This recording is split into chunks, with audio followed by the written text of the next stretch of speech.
jumper in the air.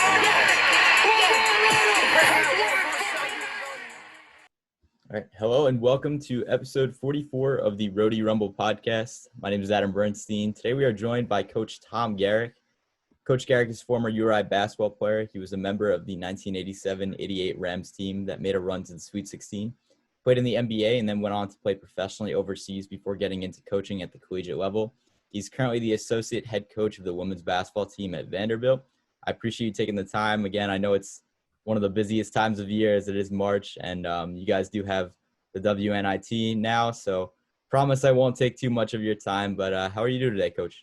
I'm doing wonderfully, man. No, it's I appreciate you even seeking me out and taking this opportunity to ask me some questions about a time and a period in my life that's so dear to me. Yeah, absolutely. I want to congratulate you first off because I know we spoke last season. We had an email thread going, but we weren't able to arrange anything. So if you could just talk a little bit about the transition from Lowell to Vanderbilt. What went into that decision to take the job down in Nashville? I know your wife, Shay, is the head coach of the program. Right. So what is it like to go to work every day with her and also just to make that transition? Well, it's really fun. It's a great opportunity to do something I love with someone I love. And that's very rare. You don't often get to do that. So we've really enjoyed this experience thus far, and we're looking forward to bigger and brighter things ahead. I was wonderfully happy at my job at UMass Lowell.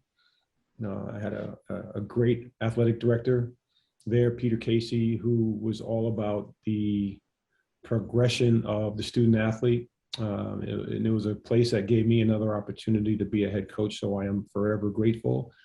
I had a really good time turning a program around, a program that we took over that was at the bottom of the America East standings at the time. And in the 3-year period, we went from last to third in our league. And that was a really, really fun experience. And I'm bringing all of that here back to Vanderbilt, where I've previously coached as an assistant coach about 7 years ago.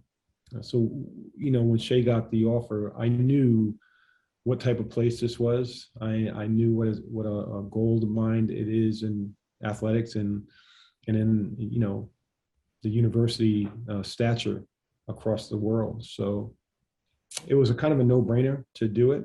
She was ready to make a move from a place she had been for over half her life as a player and a coach, very successfully, I might add. So it's great that she got this opportunity. She's deserving of it, and I just want to be a helpful hand in getting this program and her career off to a really, really great start and meteoric rise, hopefully.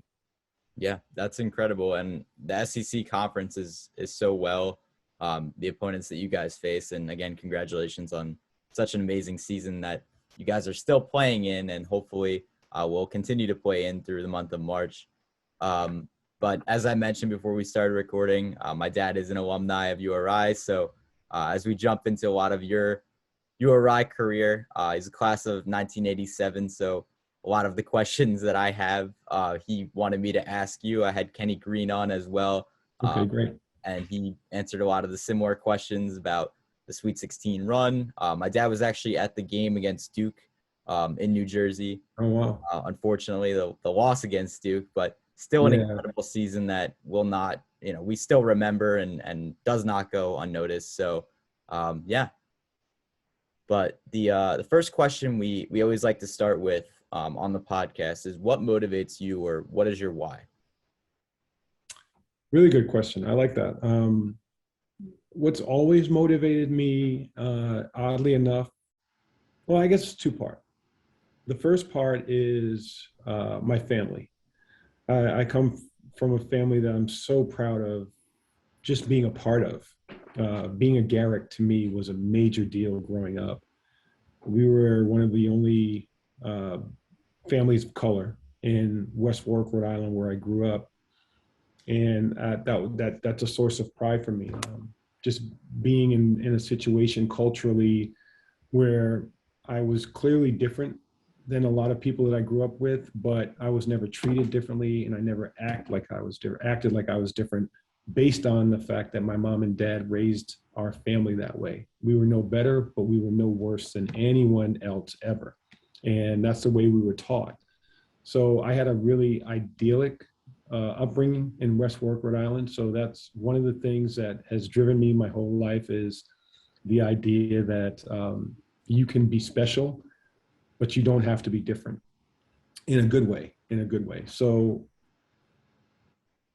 being raised by Tom and Beatrice Garrick was one of the things that I'm ever prideful of. And growing up Garrick, you had a standard to meet within our house. So that was always one of the things that drove me. I watched how my mom and dad handled themselves in a lot of different social, economic, professional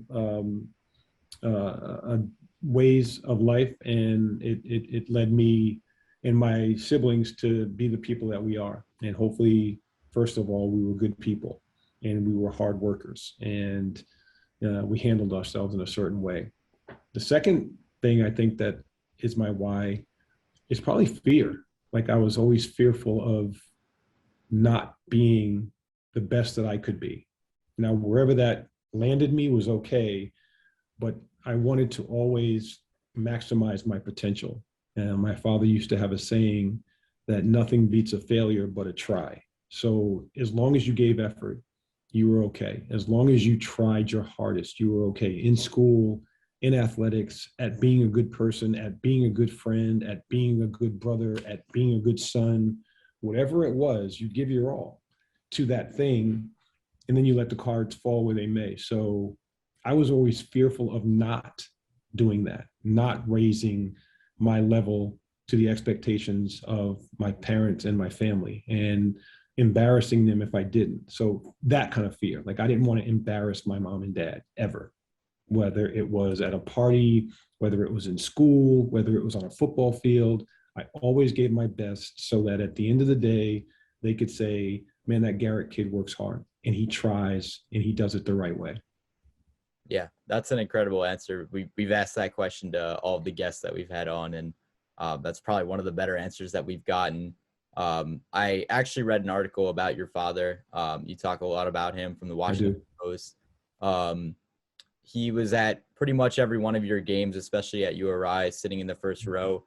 You talk about how big of a supporter he was. I also read that he was blind. Can you just describe, what that was like to have him there in person, as one of your biggest supporters, even just throughout life? Physically couldn't see your successes through your career. Yeah, it was pretty neat. He and my mom and my whole family, actually, but I reference my mother and father in everything I talk about, because they are my foundation. They are the reason that I am who I am and why I'm here. So it didn't start out that way. My mother and father being at all my games. Like I said, I'll harken back to the answer I just gave. I never wanted to embarrass my parents by not being good enough. Oh, football, he fumbled. I just would cringe at the vision of, and this was all made up in my own head now, mind you, because my parents were super supportive, and it was never about how good you were or victories. It really wasn't. It was just that you had fun and that you competed hard and that you were a good teammate. But I used to have visions of fumbling a football and having people turn to my mother in the stand or my father in the stand saying, "That's your son?" Or missing a basket and having them say, "Oh, that Garrett kid can't make a basket," and how that would make my parents feel. So I never wanted my parents at any of my games. So as a youth participant, I would always have my mom drop me off at games and walk home from the gym, because it's West Warwick, nothing's too far. Or I'd walk to the football field carrying my equipment while my parents were going to church. And do you want us to come to the game? No. I can get home. Just leave the door unlocked and I'll get home. So I never wanted my parents at any of my games until I was a junior high school. It was freshman in West Warwick. That was ninth grade. We weren't in high school yet. So we had a freshman team that was vying for a state championship in Rhode Island. And for the first time in years, my mom and dad walked in the gym. They had never been to one of my freshman games. Obviously, we had a big family, so there was a lot of responsibility at home. So them missing a 3:00 in the afternoon game was kind of understandable. My mom had to cook. She had to prepare. She had to get things right at the house. So, and I never pushed the issue. I was like, no, I'll get home with one of my friends. And my mom and dad walked in the gym and I almost passed out because they had never been to one of my games in such a long time. And I stopped warming up. I ran to the door and I said, why are you here? You can't be here. And my father just looked at me and he was like, yeah, enough of that. Like, we're going to be at everything you do, no matter what. And we're going to be here to support you. And you're just going to have to accept it. And a calm washed over me and I kind of knew it in my subconscious, but outwardly, it made me feel good to know that I could not disappoint them just by my performance. And we went on to win that state championship game. And I never allowed them to miss another game in my life. That's incredible.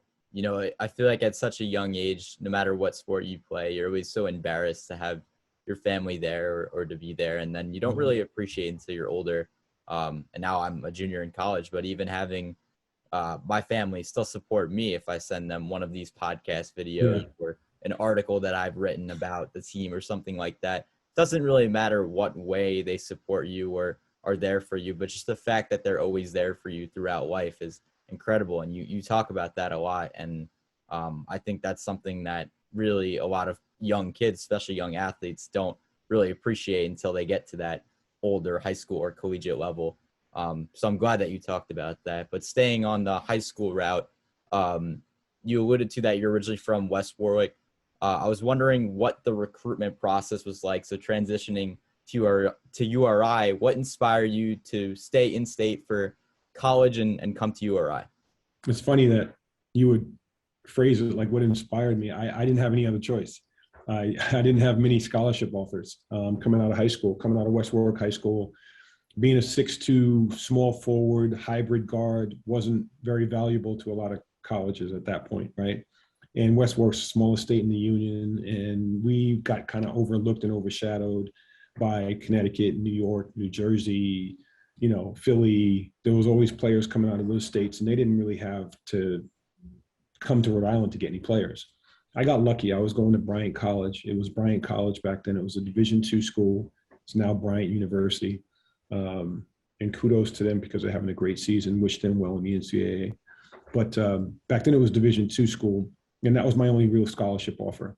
I was on my way to Bryant College, and the story goes that I played in an AAU tournament in the last weekend of a summer event, and the new coach at Rhode Island, who had just been hired, Brendan Malone, saw me play, had an extra scholarship to give, and figured, why don't I give it to this Rhode Island kid who seems to work hard? He dove on the floor for a couple of loose balls while I was watching him. I'll procure some goodwill in the state and give it to a Rhode Island kid. And I snatched it. I could not wait because I thought I was a high-level basketball player. I didn't know any different until I actually got to URI my first couple of weeks, and I realized how much I had to grow and how far behind I was. And then I just worked my tail off, again, with that fear of not being successful or at least maximizing my potential. So the benefit of growing up in Rhode Island was that I got to play alongside my best friends from the age of 8 all the way through high school. There was not that big a deal about prep school, people leaving school to go to other places, to get seen, to get scholarship offers. We didn't have that back then. You grew up in West Warwick, you played at West Warwick High School. You grew up in Coventry, you played at Coventry High School, so forth and so on. And the rivalries that initiated from those small towns playing against each other led me to play with my friends, have a deeper meaning about the games that I was playing, and have a deeper purpose. And it worked out for me that I got the scholarship to URI, was able to play in front of my family and friends, and ended up having a pretty decent career after the end of 4 years. Absolutely. I have a lot of questions about that career. But it's interesting that you talk about, being, from Rhode Island and not really having a choice, but really snatching the opportunity when it comes to you. I interviewed Sebastian Thomas, a young guard on the team. He's from Providence, played at Bishop Hendricken. Okay. But it's interesting because we refer to him as the hometown hero. So I see a lot of similarity, both being a point guard, both snatching that first opportunity you get to continue to represent your state. And, URI is the state university. Right. And, playing at that level, you really show pride in your state. You're really representing Rhode Island across your chest. So that's really interesting that, you were committed to Bryant, or you had your mindset on Bryant. You thought about potentially pursuing Providence, and then when URI hits you up or contacts you, you can't pass up the opportunity. So I find that very interesting. Yeah, it turned out that way. And if I knew now what I knew then, or if I knew then what I knew now, I would have looked at it a little differently. URI threw me a life raft, right? They threw me a life preserver because I didn't really have any other options. Providence didn't look at me. And Providence, much like it is now, they're in the Big East. Rhode Island's in the Atlantic 10. It was always like the big brother, little brother type of thing. Yep. They got the TV contract. I grew up as a young kid in Rhode Island watching Providence College all the time. But they were the team that was on TV. URI wasn't on TV. I don't know how that happens, but it happens. And they were in the conference that got the TV contract, and URI wasn't invited into the Big East, the story goes. So again, it was a big brother, little brother situation. So I wanted to go to Providence because that's kind of what all you heard about. Yeah. But then I knew about Rhode Island, and I knew it was Division I. And then once I got there, I learned to appreciate it for what it was. And then it became a swell of pride from me for being from Rhode Island and being a kid that could represent the state, and how that would look for other kids coming out after me. Now, I didn't feel this way, like you said, until well into college and thereafter. But it was a beacon of light for people to show them that, hey, we belong and we can do just as well at this level as any other kid as athletes. And I hope that I was able to show that to some people, and that I still am if they look back at it and watch it and see it and look at the evolution of what happened. I wasn't the first Rhode Island kid to go anywhere and play college athletics, but I was right in front of everybody else who could watch me, who had known me my whole life and my whole career. And it was a struggle. My first 2 years especially, it was not easy. And there was probably a lot of naysayers, but I had more supporters than naysayers. And that's one of the things that I took. We all know Rhode Island, it's not an easy state. It's not an easy state to do special things in, because there's a high standard and they want you to meet that standard. And if you don't meet that standard, then you're just not good enough and you don't match up. And for the first couple of years, I probably didn't meet that standard, but I didn't let it stop me. I had too many people uplifting me and supporting me and having my back to hold me down. And fortunately enough, it worked out for the best. Yeah, it just goes back to the supporters and the motivation that you had behind you. I was going to say, as you alluded to, the first 2 years at URI, the team really struggled under Coach Malone. You guys then brought in Tommy Penders as the coach, as the story goes.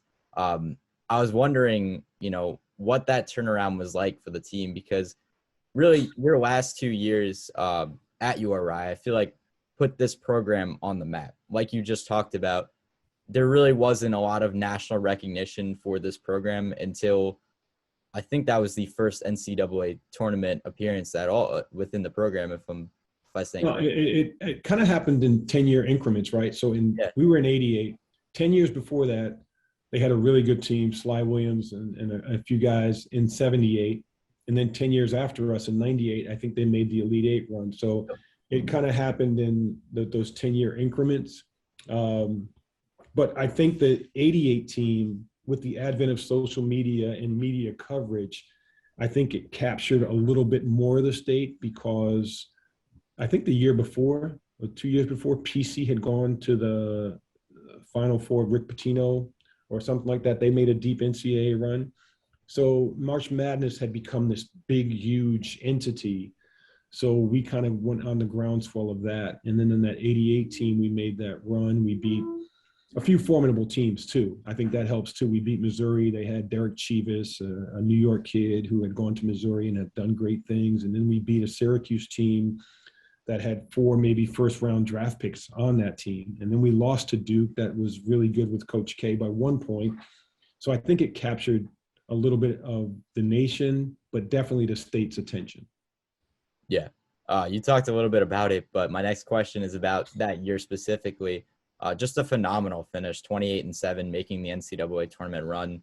First time making the Sweet 16 as well. Mm-hmm. Yeah. What exactly about that team was so special? If you could describe those upsets over Missouri and over Syracuse. I believe Syracuse was in the finals the year before. Yeah. Or the year before, the year after, I don't know, because they had a really good team. Yeah.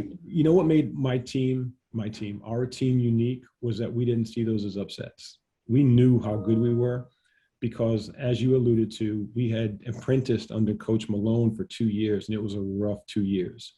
I think we may have won 15 games total in those 2 years. But what nobody realizes is that my sophomore year, the second of those 2 years, we lost maybe 6 overtime games. So we were right on the cusp of knowing and learning how to win with Coach Malone. But then when you bring Coach Tom Penders in, man, what a godsend he was for the university, for our team. He just unleashed everybody's inner potential. He rolled the ball out and he said, the best players are going to play. There's no favoritism here. I didn't recruit any of you, so I don't have any ties. I'm just here to coach basketball and put out the best team that we could possibly put together. And that's how we practiced every day. That's how we trained every day. But we had been playing together for 2 years. So everybody knew everybody's game. I knew what Silk did well. Silk knew what I did well. We knew what Kenny Green did well. We knew what Bonzie Colson did well. We knew what John Evans added. We got a transfer from Seton Hall named Mergen Sina, who was a swing three before swing threes were possible or popular. So everything just kind of fit. We had Dennis Tabus, a 6'9" bruiser from Pennsylvania, who had come in with me and Silk our freshman year. So we grew up together. We grew up through hard knocks. So by the time we got to our junior year and Coach Penders put in a running style, pressing style of play, man, it was euphoria, right? And then we're seniors now and we're coming off of an NIT bid where we got blasted at Florida State in the first round of the NIT, but it had whet our appetite. So now we went into our senior year thinking we're going to shock everyone. And we did that. And we had a really, really great year, lost a couple of heartbreaking games that year, but it built up our resolve also to go do big things. So when we got to the tournament, I don't think there was one team that we thought we couldn't beat. We were really disappointed that we lost to Duke by 1 at the Meadowlands in the round of the Sweet 16 because we thought we were the better team. And to this day, I still think we were. Records don't show that, but that's how our team operated. No one could tell us that we weren't really good and that we weren't going to win the games that we played. Yeah. And I think, you talk about coming from your junior year into your senior year and sort of having that chip on your shoulder, going to the NIT, which is still an accomplishment in itself, playing into March, but then losing at Florida State. And then no matter who the coach is, it's kind of like you guys all come in as seniors and you're basically saying to yourself, like, this is the year that we're going to make something happen. This is the year that we're going to shock the world. And it kind of reminds me of 2017 and 2018 when URI had all those seniors with Coach Hurley. They had like Hassan Martin. Well, they weren't all seniors, but the depth was there. They had Hassan Martin, Kuran Iverson was in 2017. I think those two were in 2017. Jeff Doughton, Jared Terrell, Fats Russell, Stanford Robinson, like the list goes on.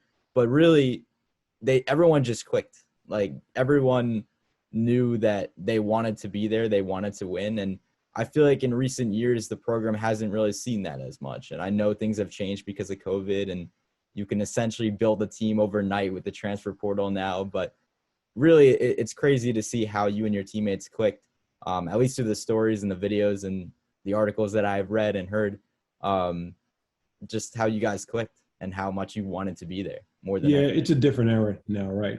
Like you just said, you can pretty much build or crumble a team in the matter of one season. You can either get filled up by the transfer portal or you can get depleted by the transfer portal and one and dones and all of those things. We didn't have that. We had each other. And you were at Rhode Island. That's where you were going to be. It's a different era in the sense that we knew everything about our league.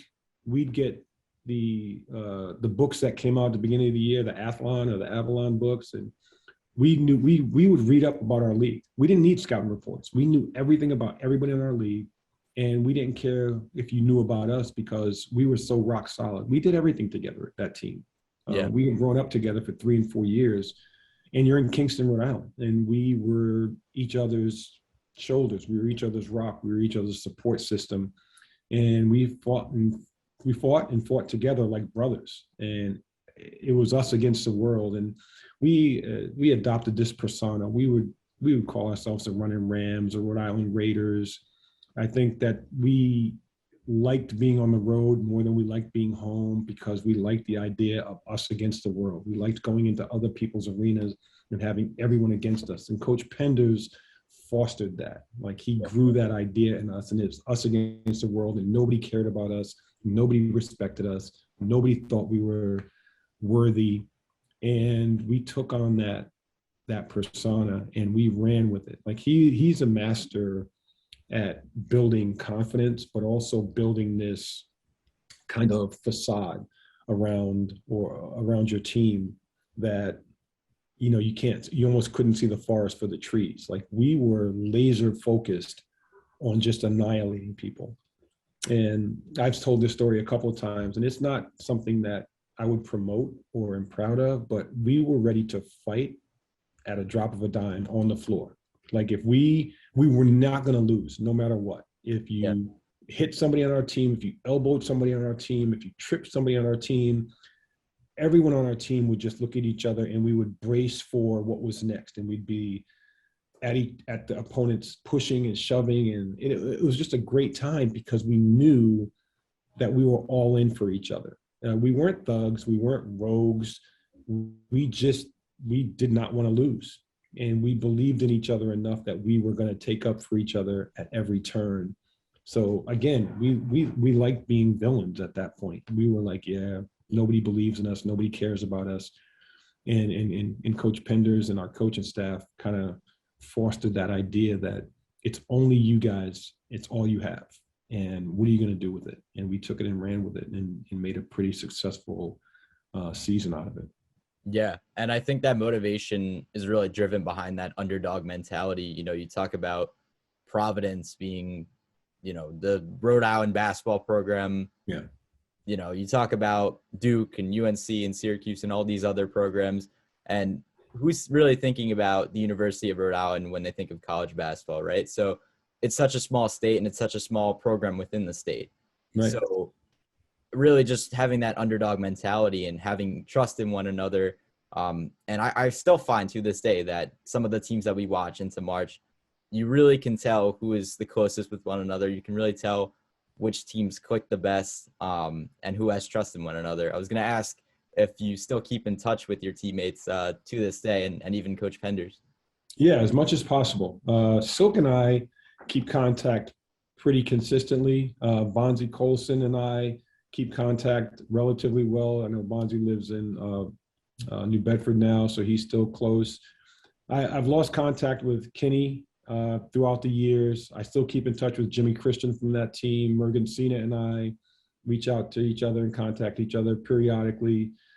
So yeah, it's one of those things where we're going to be brothers for life. And if any one of those guys ever called me, I pick up the phone. But things happen. You have your own families. You transition. People move away. But we were all rock solid back then, together and for each other. And I think that still remains the same. I'd love to see all those guys at some point again if there was an anniversary outing or something like that. But we still keep tabs. Yeah. I was in contact with Kenny. I know he recently was in Rhode Island. I'm home right now on Long Island for spring break, but I know he was recently in Rhode Island with Silk and Bonzi, so I was trying to get them on the podcast as well, or one or all three of them, honestly. Yeah, that's neat. But yeah, no, it is crazy how close you stay with people over the years, and how you really establish as even though not related, not biologically related, but as brothers, you form that bond. We'll always have that bond. Yep. But we'll always have that time period. Can't take that away from us. Yeah, absolutely. And trust me, it's still remembered to this day at the Ryan Center. I know you guys didn't play at the Ryan Center, but we hope that soon it can be recognized in the Ryan Center. And that actually that'd be great. Yeah, that actually leads me into my next question. So staying on the topic of Rhode Island, recently the fans have expressed interest in retiring numbers up in the rafters of the Ryan Center. to just highlight some of the key members and key players that have helped, define this program's history. I was wondering what your take was on that. And then also a follow-up question to that, who do you think should be or should have their number retired? Yeah, I think that's a great idea. I think it's probably long overdue. I'm not quite sure what the criteria is, or if there is a criteria or a standard curriculum for retiring numbers. I'm not sure if there are any numbers up in the rafters. I not that I can remember, not that I can recall. There aren't at the moment. Michelle Washington, number 10 from the women's team. I think Michelle's jersey was up there. I know that Frank Keeney obviously was the mastermind behind the fast break basketball and NIT victories on all of those things. Number 3, I know I've seen that jersey at some point somewhere in Keeney Gym. Okay. But I don't see the history of Rhode Island basketball up in the rafters. I would love to see it there. I think the school is worthy of that. I think the players who have come and laid foundation there and done some really special things have earned that. You look back to Sly Williams' era. You look back to the Pappy Owens, who was one of our mentors when we were in school in '88. Pappy came back to finish school, a Philadelphia guy who had a great career on the court, came back to finish school and was one of our mentors when we made that run in '88. You look at guys like that. You look at Silk Owens. You look at Kenny Green. You look at Catino Mobley. You look at Tyson Wheeler. And you can't tell me that what they did at the University of Rhode Island is not worthy of being recognized every time you walk into that building, whether it be Keeney Gym or the Ryan Center. You should be able to walk in there and look up in the rafters and go, wow, yeah, I remember that guy, and he was unbelievable. If no one else ever gets up there, Silk Owens deserves to be up there. He is by far the best player that I've ever played with at the university. He and Kenny Green. Kenny did phenomenal things. And they were underdogs, like you said. They were guys who were really good high school players, but no one knew what they were going to become in college. And we got the benefit and the joy of seeing them develop into lifetime players, once in a lifetime players. And I'm not quite sure why numbers aren't up there, but those two guys definitely deserve to have their number up there. I don't know what, and I would love to know what the criteria is, because I think both of those guys have graduated, have come back to graduate, as I did. So, I mean, there's some stick-to-itiveness to their character too. They're character guys. Like, they didn't just come to school to play basketball. They came to school to get an education, and they got that education. Right. Catino Mobley, a longtime pro. If you can't put that number up in the rafters, like what do you have rafters for? Because everybody else seems to honor their history in that way. So that seems to be how it's done in college athletics, right? You go into any arena, and if you look up, you're like, okay, that guy must have done something special here, or he must mean something to the foundation of the athletic department at this university. And it's a neat thing, right? And you start to wonder, wow, I wonder what his records are. I wonder what his team did, or how far did they go? It's just par for the course in college athletics. And if that's not up in our rafters, I would wonder why. Yeah. And for someone like myself, again, my dad went to the university, but I love researching the history of the program, the history of URI athletics. And I know I would definitely appreciate something like that. Next year I'll be a senior, so hopefully we can see something like that. I know the athletic director, Thor Bjorn, has mentioned certain plans because I think there's an anniversary coming up for some of those teams. So hopefully we can make something happen. I really would definitely appreciate, learning. I think that would be neat. I think that would be neat for the guys. I think that many people would enjoy that they meant so much to so many people. I think they would be honored to have that bestowed upon them. If it happens, great. If it doesn't, great, because you really can't take it away. The guys who did it know that they did it, and the people who were in the stands and the people like your father who were students at that time, they got the benefit of it. They got the benefit of walking down to Keeney Gym on a Thursday night and seeing really good basketball players play basketball and do monumental stuff. I think Silk is the leading scorer in the history of the basketball program, and Kenny did some phenomenal things. I could go on and on, but I think that those guys have earned that, and hopefully that the university and the athletic department sees fit to honor them in such a way. Yeah, I absolutely agree with you there. But staying on the current state of the program, I'm not sure if you've been keeping up with the team recently. They parted ways with head coach David Cox, I think about 2 or 3, 4 days ago. It's actually the day I just got home. I think it was around Friday. Yeah. I know a couple of the players have also been announcing that they're considering transferring out of the program because Cox had recruited them to play here. So with a lot of them being juniors like myself, they don't want to play their senior year under a coach who didn't recruit them, which is understandable. But I know Kenny had some words when I asked him about it, and he also expressed it on Twitter. He was very frustrated because he said no matter who you play for, you're a Rhode Island Ram, you commit to the program, you bleed Keene blue, and you should finish out your time here. But like we just talked about with the transfer portal, anyone can go anywhere, and years of eligibility are all screwed up because of COVID. Yeah. So I was just wondering, what your take was on all of it. If you had a reaction to Coach Cox leaving the program, and then, just your take on everything, and maybe some insight of what they can do moving forward. Yeah, I'm all, like Kenny said, Rhode Island born, Rhode Island bred. When I die, I'll be Rhode Island dead, right? Like, once you're part of the program, you're part of the program. And I like to think that that's the way it is, but society has changed. It's the different era. Like, whether we condone it or not, or understand it or not, we got to keep moving with the time. So I think it's very unfortunate that Coach Cox got let go. Anytime a coach gets let go, this is your livelihood. You have a family. He'll land on his feet because he's a good guy from all I've heard and all I've been able to discern. And he was there with Danny Hurley when they got the thing rolling. So he's been a big part of that. Anybody knows that the assistant coach is really a big part of the program. Head coaches don't do it all by themselves. So he earned the right to be the head coach there, and it just didn't work out the way a lot of people thought. I guess it might have. That's no reflection on him. It takes a lot to run a program. And in this day and age with the transfer portal, people jumping ship, loyalty being at a minimum, I think, in college athletics nowadays, it's tough to run a program. And I think everybody has to have moderate and at least realistic expectations.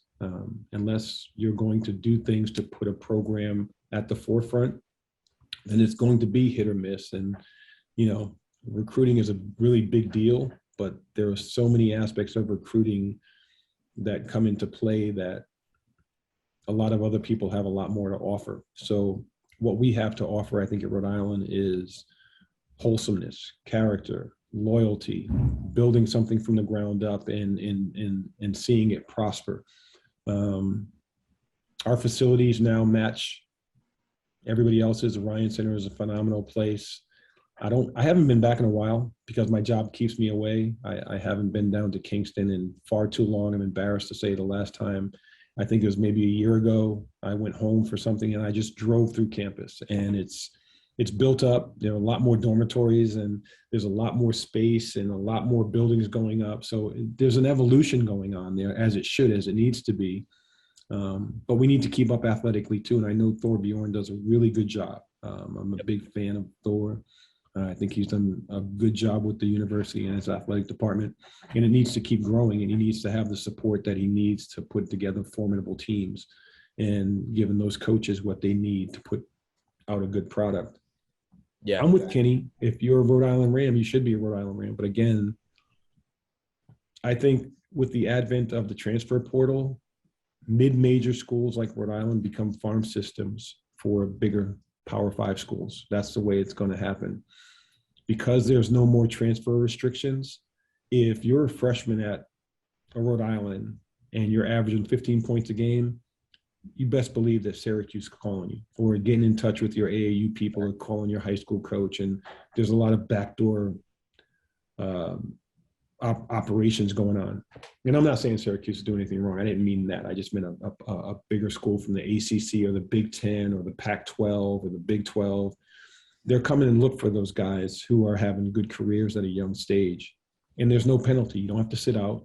You can go play right away. So they're using the mid-major schools as a farm system. So we have to do something to keep those kids at our schools if we're mid-majors, right? You have to, or you have to go find the kid that nobody else wanted and turn him into something and hope that he is loyal to you after you've helped him become a better player. That's really the only way it's going to happen, because bigger, shinier is what everybody is looking for right now, whether they should be or not. That's just the lay of the land. Yeah. It's a shame, but it's all business. It's a shame. Yeah. It's all business. And I mean, everyone wants to win. And, you know, whether you were recruited 3 or 4 years ago to play here, and other coaches, other teams don't care. Other conferences don't care. They don't. And I'd like to think that my school, your school, my former school operates with integrity and a deep-seated sense of character, and that they're above all of that. And they understand that. And they understand that the game that they're involved in, and they don't penalize people for not doing it the wrong way to get ahead, right? Like, so I don't know Coach Cox like that, but I know Coach Todd Bozeman, who's a former teammate of mine, and I feel sorry for him that there's a transition there going on, because I know what kind of guy Todd is and what kind of coach he is, and I know he's top notch. So if he's not going to be there anymore, I feel bad for the university, and I feel bad for the kids who he doesn't get to coach, because I know what he was going to impart in those kids. So again, I say that to say we have to be based in reality to move forward at a good trajectory. We can't be pie in the sky and shooting over our head, per se. I don't know who they're looking at for coaches now, but I have heard some things. I think a guy that I played with, who has been a really good coach at a lot of different levels, Jimmy Christian, would be a great opportunity to come in there and do really good things. Will he get an opportunity to do that? I don't know. I don't know what they're looking for, but I hope that they make a really good, positive choice for the kids who are coming through in the future. Yeah, well, I'm confident in Thorbjorn and the athletic administrators to make the right decision. They brought in Coach Hurley not too long ago, same team, and we obviously know what he did. And Coach Cox was under him, and he was a big recruiter. He was a big reason for the players that were there, getting a lot of those transfers and having those connections to the DMV area. So, you know, I am confident that they will turn this around, as they always find a way to. We always find a way, right? Yeah, we always find a way. So that's another thing. Very resourceful. So like you said, I have no doubt that the program is going to get back up and running again. Yeah, absolutely. I want to move along here, just jumping into a little bit more of your professional career. I'm curious to hear about the NBA draft process, what it was like to go to the Clippers, and then your transition from playing at URI to going to the NBA. That was a big transition. It was a dream come true. Obviously, it was something that I used to write my name in my notebooks when I was in 7th or 8th grade, practice my signature, practice my autograph, because I wanted to be a pro athlete. But so did every other boy in my class, right? So it was just a pipe dream until it became more than that. And that was at the end of my junior year that I thought I even had a chance of possibly playing after college. And then my senior year, it really became clear that I was going to potentially have an opportunity. So I go to the Portsmouth, it used to be called the Portsmouth Invitational. It was a postseason tournament for seniors. And you go there and you work out in front of pro personnel, work out in front of GMs and coaches. And I had a really good weekend down in Portsmouth, Virginia. I mean, all the seniors from all over the country who weren't projected to be first-round picks get to go get invites to this tournament or this combine type of thing. And you go down there and play, and I had a really good weekend. I ended up getting drafted to the Los Angeles Clippers. And as soon as my feet touched the ground in LA, I felt like I could be a pro. I was like, well, if I can make it this far, to get drafted second round over a lot of people in the country who had been playing at that point, it became a reality for me then when I first got to training camp. And then I saw that I'm just as fast, I'm just as strong, my jump shot is just as good, I defend really well. I knew I had a chance. And I went through that training camp, and I shocked a lot of people and surprised a lot of people and handled myself really well. And I had a really solid, good 2 years, my first 2 years in the league. You asked me what it was like. I was in these 30,000 seat arenas, 20,000 seat arenas, and it was amazing. It was amazing that I was getting ready to play against Dominique Wilkins or Charles Barkley or Kevin Johnson, never mind Magic Johnson, Michael Jordan, and Larry Bird. Like that was, I had to pinch myself, right? When you walk out of the tunnel and you're going to warm up and Magic Johnson's coming back through the tunnel and he's like, hey, what's up, G? Like he knew my name.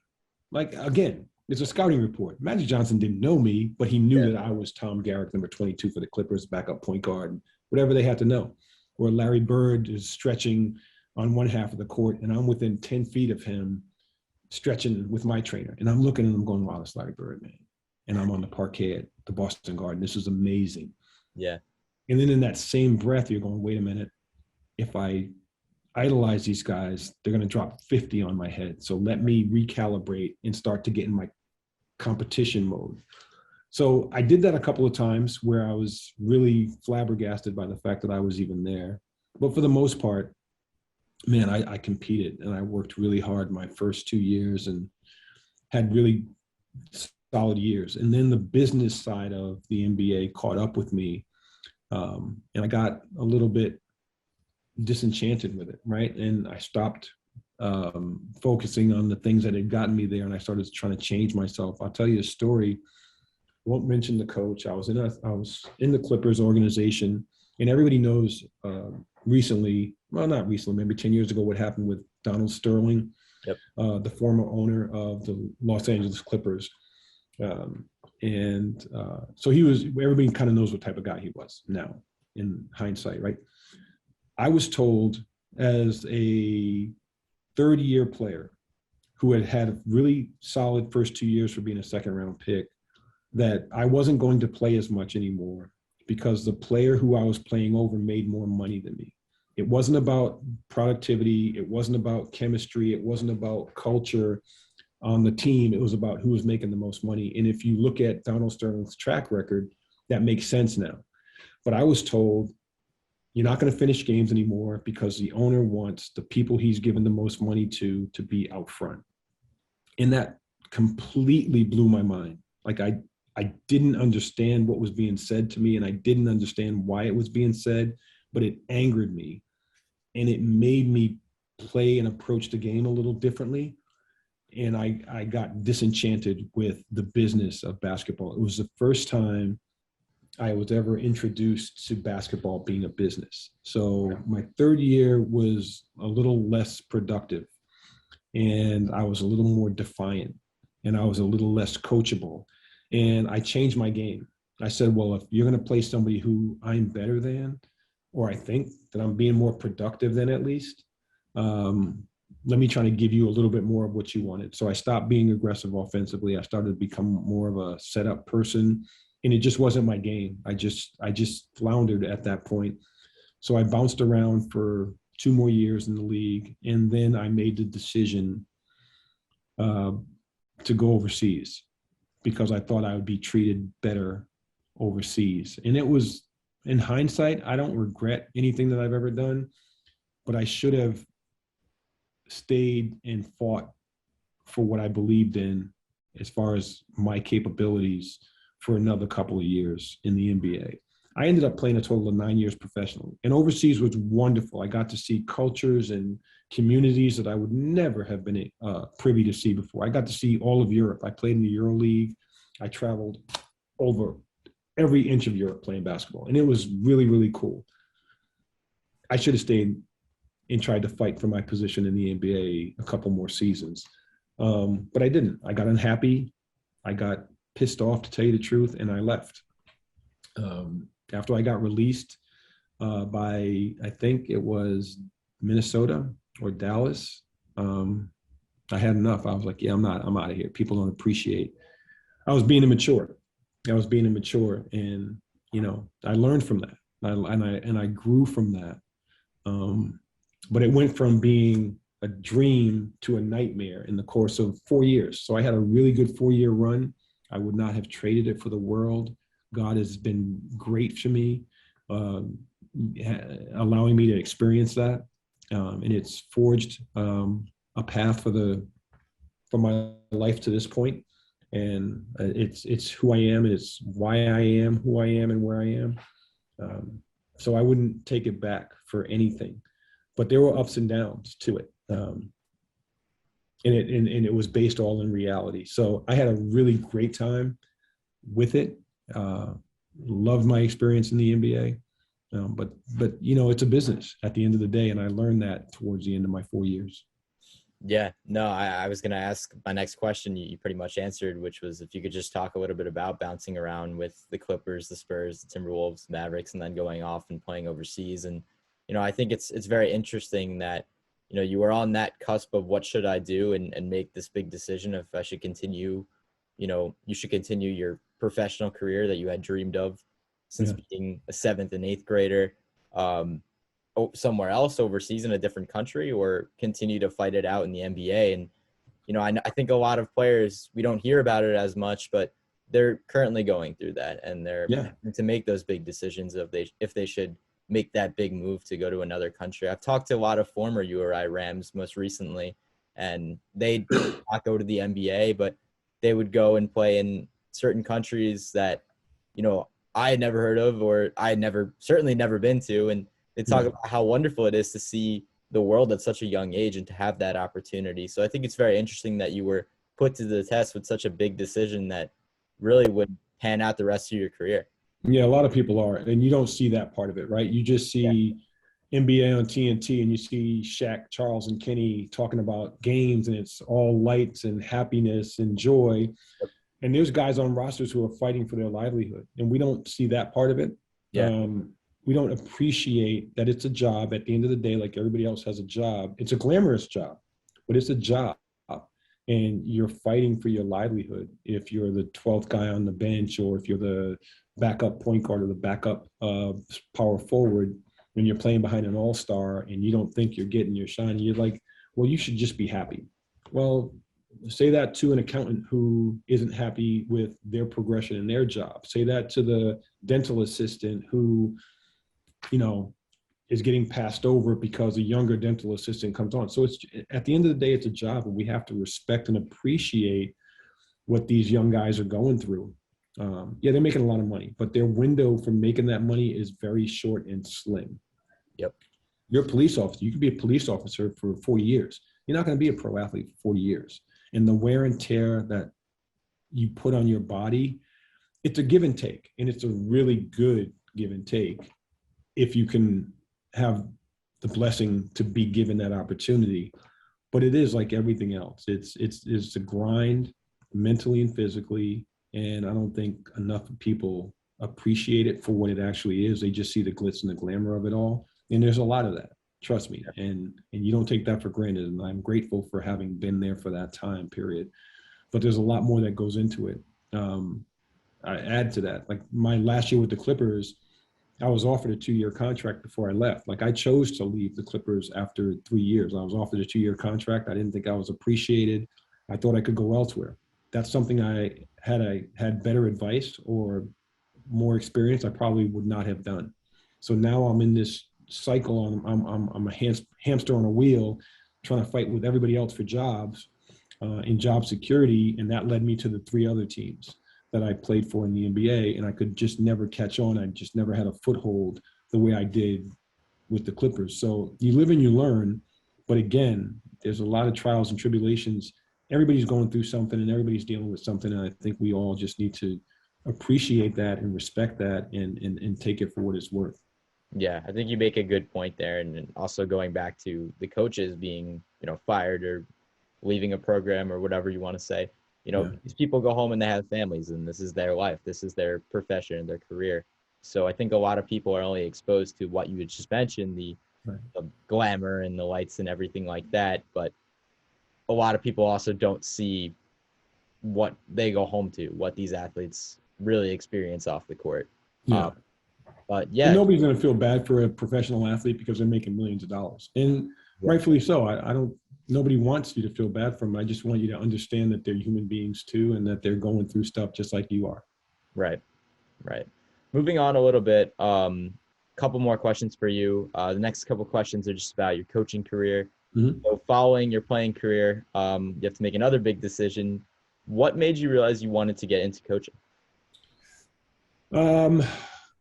I think two things. I think Tom Penders and Al Skinner had a lot of influence on me. I saw what they did, and I knew what they did for me in my development. My junior high school coach, Mr. Mike Kelly, my high school coach, Dan Sylvester, I saw how they helped me develop and what they helped me grow into with their influence and guidance and what athletics could do to a young person's development and psyche. And it was my way to be a teacher. It was my way to be a mentor. It was my way to be someone who could help people transition through this period in their life. And it was my way of giving back.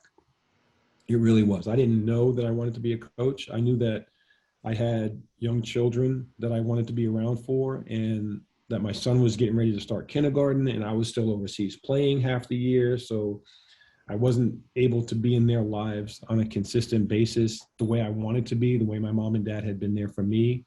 It's different talking on a phone every day than to putting someone to sleep at night and tucking them in and making them breakfast in the morning. And being overseas, I just didn't have that luxury. So I was kind of tired of missing out on too much of my children's lives. So I came back home and decided not to play anymore. Physically, I think I could have lasted a few more years, but mentally, it was just too much of a drain. So when I came back, there was an opening at the University of Rhode Island men's team with Coach Garrick, and I got that job. And being under Coach Garrick and learning under him for a year really gave me the bug to want to do this long-term and to see how far I could go with it. And then reminiscing about Coach Penders and Al Skinner and how they had been really great mentors to me in college, and the fundamentals that I learned from my junior high and my high school coach. I was like, man, I could really be pretty good at this if I put my mind to it. And that's how it started. And it's brought me here. I transitioned from men to women after I think my third year in coaching, and it's been wonderful for me. I don't see women athletes or male athletes. I see athletes. I see basketball players, and I can teach you how to be a better basketball player. But in the course of that, I think I can also, by the grace of being raised by my parents, I could teach you how to be the best person that you can be, or guide you to being that person, hopefully, because that's the biggest part of our jobs here in college, right? It's to help young people transition into the next phase of their life. I'm not a psychology professor. I'm not a scientist. I'm not an engineering professor, but I am a professor of basketball. So I can teach you that while teaching you how to be a pretty good basketball player too, is my hope.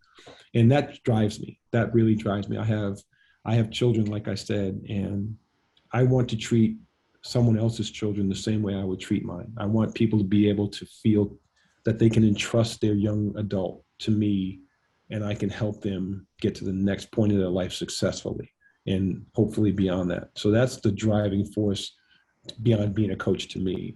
There's no better profession in the world. I get to do something that I love every day, that I've loved for the better part of my life, is play basketball and teach others how to play basketball. But I also get to be a surrogate dad or a big uncle or a big brother to a lot of young people, both male and female, because we have a lot of interaction with the men's teams. We're in the gyms at the same time. They're walking in, we're walking out, or vice versa. And we have a lot of similarities. So they get to see how we live as well, and we get to be an example for them. So that's the biggest part and the most rewarding part of my job. Yeah, and I think that's great that you're able to pay it forward. And, I think that's also the biggest difference between coaching at the NBA level and coaching at the college level is, and you talked about it, just being a teacher, being a role model for these athletes. You've coached at Rhode Island, as you mentioned, Vanderbilt, Boston College. You were recently the head coach of UMass Lowell, and now you're back with Vanderbilt. So obviously, just no matter where you are, no matter what team you're coaching, you're able to be a part of that athlete's life, and be a teacher. And you don't really know how far, that athlete will go, but that at least you taught them something, and that they can take that and carry that into whatever's next on their path. So I think that's yeah. I want people to have a better jump shot when they leave than when they came. I want people to be better passers. I want people to assess defenses and to be able to dissect. But more than that, the calls from players I've coached 10 years ago. Hey, Coach G, did you see this? Remember when we talked about that? It's so rewarding. Or, Right. hey, Coach G, how you doing? Oh, how's the family? Oh, I miss eating dinner at you guys' house, or whatever it is. That's where the real meat of coaching is for me, where the telltale sign that you're making a difference lies. So that's just as rewarding and satisfying. Absolutely. A couple more questions for you, and then that's all I have for you. But one question I have for you is your favorite memory or story that you can share just about your time playing at URI, and what would you say that was? My favorite memory is beating Syracuse in North Carolina at the Dean Dome. And then walking up into the stands after we did our media, because NCAA, you have the reporters coming after games, and you have a 45-minute window where you have to answer questions. And Silk and I and Coach Penders got to go to the podium and talk in front of all of these reporters. And it was like something that I had never experienced before, but we handled it really well because Coach had prepared us for that spotlight, right? And Silk and I were up on the podium talking about our next opponent. And it was so neat because you had seen this before. You grew up watching March Madness, so you'd seen other people go through it, and now you were on that podium. But we walked off the podium, walked to the locker room, got dressed, and got to go in the stands with our family and friends. And I remember sitting next to my father at that point, and I told you that everything I do has been driven by wanting to make my mom and my dad proud. And I felt at that point this ultimate connection to my dad, that to that point in my life, my dad loved me, my mom loved me, they took care of us, but I felt like I had made them proud. Finally, like, wow, we're sitting here, we just upset Syracuse, we're going on to beat Duke. And in reality, that had nothing to do with anything. My father could care less about that victory, but it was my projection of what I could do to make my dad proud that made me feel that. And I'll remember sitting in the stands next to my dad with my hand on his knee and his arm around my shoulder, just talking. We weren't even talking about the game, we were just talking. And that's the way I always remember my dad, who has since passed. Like, that ultimate connection at that moment made me feel like I was on top of the world. And it was the most prideful moment of my life. So that's what I take from that experience, that 5 minutes of time in the stands with my dad after the game. Yeah, that's incredible. And that's something that you're going to remember for the rest of your life, and something that you go on and continue to tell people. And that's really just incredible. That's an amazing story. I have a couple of rapid fire questions for you. So just don't think too much into them. Answer them to the best of your ability. And yeah, we'll have fun with it. But if you could compare your game to any basketball player currently playing right now, who would that be and why? I have no idea. That's a tough question. I watch basketball every night, and there's not a guy who – I was an overachiever, I guess. So I don't know. These guys are so phenomenal nowadays. Karis LeVert is a guy who is similar to what I used to do. He seems to like to go off the dribble more than he does catch and shoot. I used to get yelled at by Silk Owens, my college teammate, because I could never catch and shoot. I wasn't good catch and shoot. I needed to have a rhythm dribble. So he'd be like, Chief, you're messing up my assist. Every time you dribble, they take the assist away. So Karis LeVert is a guy who I look at. He's far better than I ever was, but he likes to go off the dribble. He's shifty. He knows how to get his shot off in very little space, which I thought I was pretty good at. And he's very clever getting his shot off. So Karis LeVert, maybe. Sure. Favorite Coach Penders memory? My favorite Coach Penders memory is probably him yelling at me before every game to get me motivated, to get me angry, because I was always kind of a mellow, even keel guy. And he thought I played better when I was angry and upset. When I didn't think that way, I thought I played hard all the time, but he would try to incite my anger before every game. He would yell at me positively, like, are you going to be the best player on the court? We need you to do this. And he would just get in my face before every game, just to make me mad. So that's my favorite memory, because it was a tactic. It was a motive. And I always took it for that. But I thought, wow, he's consistent with it. It's every day. It's every day that he's going to push and drive me. And I appreciated that. But that's my favorite Tom Penders memory. Yeah, that's what makes the best coaches, the ones that get in your face and are intimidating and really motivate you and pump you up. That's what, to go off track just for a second, Coach Hurley did a great job of doing that, just firing up the crowd and firing up the players. He'd get in the ref's face and stomp his feet. I don't know. It's just, I love coaches that really show the passion. And Tom Penders was the friendliest guy you could ever meet. He was never angry. He would just be like, you need to get to a level of anger that you want to annihilate your opponent, just you. And if you do it, I know the rest of the team will follow. And it just became this shtick. It wasn't even anger. It just became a shtick before every game. That part of it was, okay, I have to yell at Tommy now. And we'd leave the locker room and everybody would be like, okay, let's go. It was fun. Yeah, that's great. Toughest player to guard in your career? College or pro? Either or. Well, the easy answer would be Michael Jordan, right? That's obviously the easy answer. But I would give you Kevin Johnson, the starting point guard for the Phoenix Suns when I was a pro, was one of the most difficult guards I've ever had to play in my life. He was fast. He could shoot the three. He could finish with either hand. And he could change direction at full speed. I had never experienced that before. He would be dribbling straight at you. And right when he got to you, he could cross over, put it behind his back, and never slow down and go by you. He was the only guy that I thought I ever needed help to guard. Like I couldn't pick him up full court. I had to run back to half court and have my teammates build a wall so they could help me, parcel him off to certain parts of the floor. But Kevin Johnson, starting point guard for the Phoenix Suns for a long time, was a really tough guard. Sure. Favorite spot or place to hang out, maybe after a big win in the Kingston or Narragansett area? There used to be a little seaside nightclub / bar. It was called Caesars. Your father will remember it. Okay. If you went to school in '87, ask your father about Caesars. And we used to go there after all the games, and, half the school would be at Caesars because it was right on the ocean. It was a beautiful place. It was literally across the street from the ocean, and we'd go down there and hang out and have a good time. So yeah, your father might remember Caesars. Was it off of like Ocean Road? I think it was off of Route 1. I can't remember. Okay. It might have been off of Ocean Road. Okay. Gotcha. He always tells me about going with his he was in a fraternity with his fraternity brothers to Iggy's, not the Doughboy place that we have now, but the bar. Iggy's was big too. Yeah. Iggy's was big too. That in Bonneview, which we still have. So. Yeah. That stuff never changed at URI.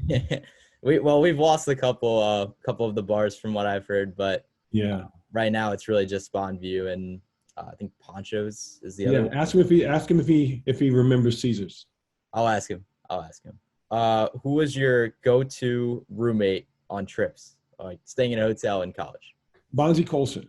Yeah, we had the same roommates for the whole time we were there for some reason. Like and I remember we got to choose our roommate. But after that was who my roommate was for 3 years. Bonzi was a year younger than me, so I was a sophomore when he got there. But we hit it off. He was a center, I was a guard, and we roomed together all the time. That was my guy. Yeah. Kenny has given me his number, so I definitely will be in contact with him. Yeah, his son's phenomenal. Little Bonzi. Yeah. Playing overseas, played at Notre Dame. His son grew up to be a phenomenal basketball player. Yeah.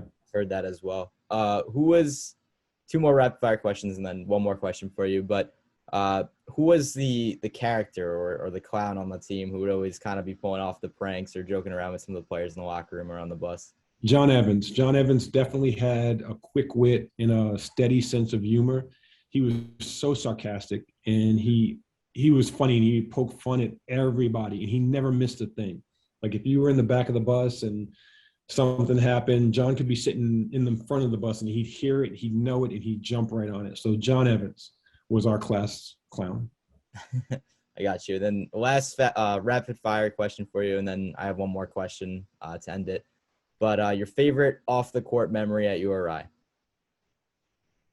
Favorite off the court memory? Wow. You kind of a lot of already with the story about your dad, but just maybe not on the court, something that you did as a team, but maybe something you guys did as a team off the court that just still sticks with you today? It's just a plethora of memories from what we did off the court, but none that I could probably say here. But we used to be together every day. Like, from class, we'd meet at the dining hall. From dining hall, we'd go to practice. From practice, we'd go to study hall. Like, we were together every day, all day. So we used to have so many laughs, and it was such a good team, and it was such a good time in my life that every day was a good memory. And that sounds silly, but we didn't have many down days. We didn't allow each other to get down. We just hang out, and there's nothing specific. There's no one time. I was laughing the other day. We're talking about Bonzi, and he'll get mad at me for saying this. This is after the spring of our junior year. We had a great year. We went to the NIT. We were the toast of campus. We were the up-and-coming team. And we were just outside the dining hall one day, and the sun had broken and it was really nice out. But it was right after like a winter snow.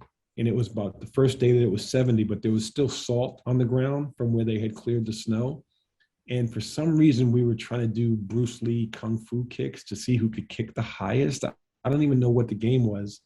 And Bonzi at 6'9" went to kick, and he slipped on the sand, and both feet were above his head, and he hit the ground. And I promise you, we laughed for 3 days. Like, belly, gut laugh, crying for 3 days straight. We couldn't get past it. So stuff like that is what I remember most about our team, other than the winning and the playing and the fighting together on and off the floor. But just silly stuff like that still makes me laugh out loud. Yeah, that's amazing. That was outside? Was it Butterfield Hall at the Butterfield. It was outside Butterfield Dining Hall. Yeah. Gotcha.